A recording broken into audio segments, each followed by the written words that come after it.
There he is. There he is. Open a photo album and you're transported to the past. It's a cool one of Dad. Each picture, a snapshot of a family history. Look at Randy with no teeth. I know, so he must be in first grade. But for sisters Peggy and Jennifer, He looks so serious in this picture. Yeah, he does, doesn't he? Yeah. the photo that changed the Samples family isn't in one of their albums. It's in a newspaper. In April 1971, a Star Tribune photographer captured this image of two Minneapolis police officers dragging a 12-year-old black boy by his ankles down Hennepin Avenue. You can see in the photo, he wasn't a big kid.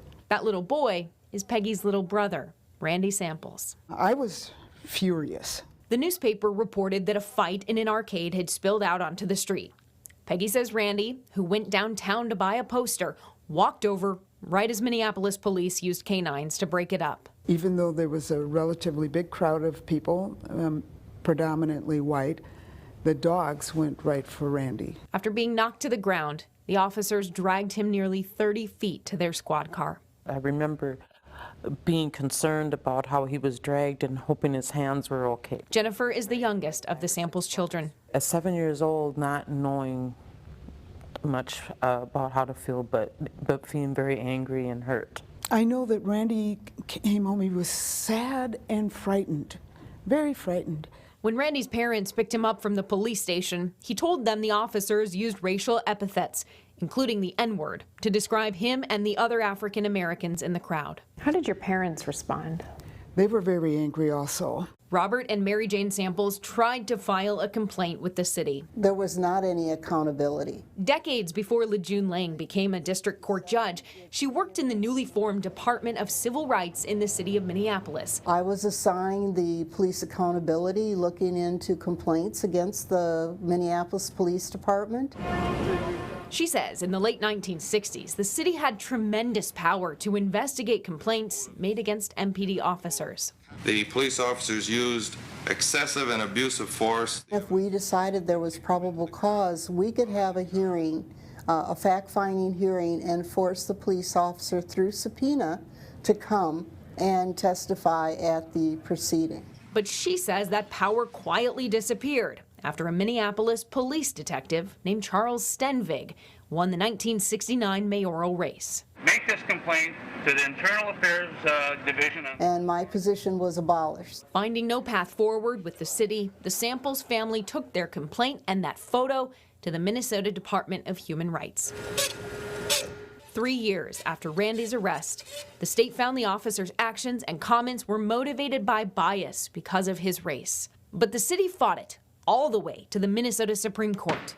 I remember it taking a long time. In 1976, the High Court made a landmark ruling, deciding for the first time in Minnesota that a police officer's use of the N-word is a form of race-based discrimination. How law enforcement actually treats black individuals, we were really just sort of at the beginning of what was discriminatory, what was inappropriate. The ruling also affirmed the state had the power to investigate public officials and institutions like police departments for discriminatory conduct. What was the significance of that at the time? It really established that the Department of Human Rights could take on significant issues for marginalized communities. And it allowed the state nearly 50 years later to investigate Minneapolis police again.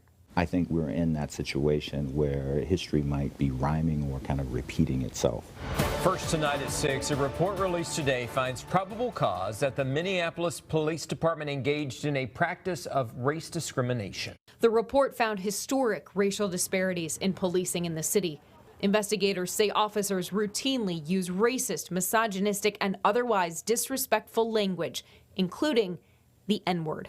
I think that we've taken a giant step nowhere.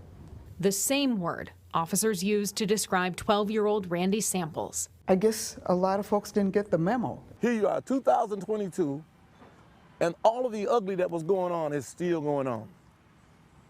Nothing's changed. Nothing's changed.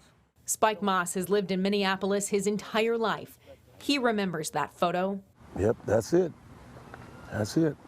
Everybody saw it. So does Judge Lang. You would think that this was Alabama. You wouldn't think that this was Minnesota. 2 It needed 2 cops. adult cops to drag a child down the street. For the Samples sisters, this photo is a snapshot of the past, but also a warning of the problems that would resurface 50 years later. How long y'all gotta hold him down? This, with George Floyd, wasn't the beginning. It started a long time ago. What do you think would have happened had a photographer not snapped this photo of Randy? Nothing. Nothing would have happened. If, you know, Randy more than likely would have been convicted. Right. Without that photo, without that imagery, it doesn't go forward.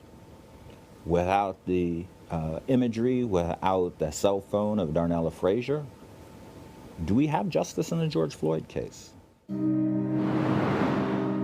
was dragged down this way. On a street that looks nothing like it did 50 years ago. They called him all kinds of names when they put him in the car. Peggy and Jennifer are still transported in time. It brings back the whole trauma of the situation. Their footsteps tracking the path of those 2 officers. I didn't know, who do you be angry at? Could I be angry at the cops? Aren't they supposed to protect us? Why are they doing this to my brother?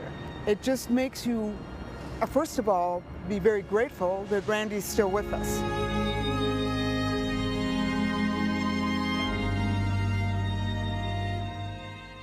When I say Randy went in to buy a poster, a little boy, and he came out an old man, I think all of us aged a bit that day. And I think I became much more aware of what goes on in Minneapolis. When we began reporting this story, we reached out to the most recent Minneapolis police chiefs and other former law enforcement officials to get their take on the Supreme Court ruling and its impact on what's happening today. Paul, no one took us up on our offer to talk.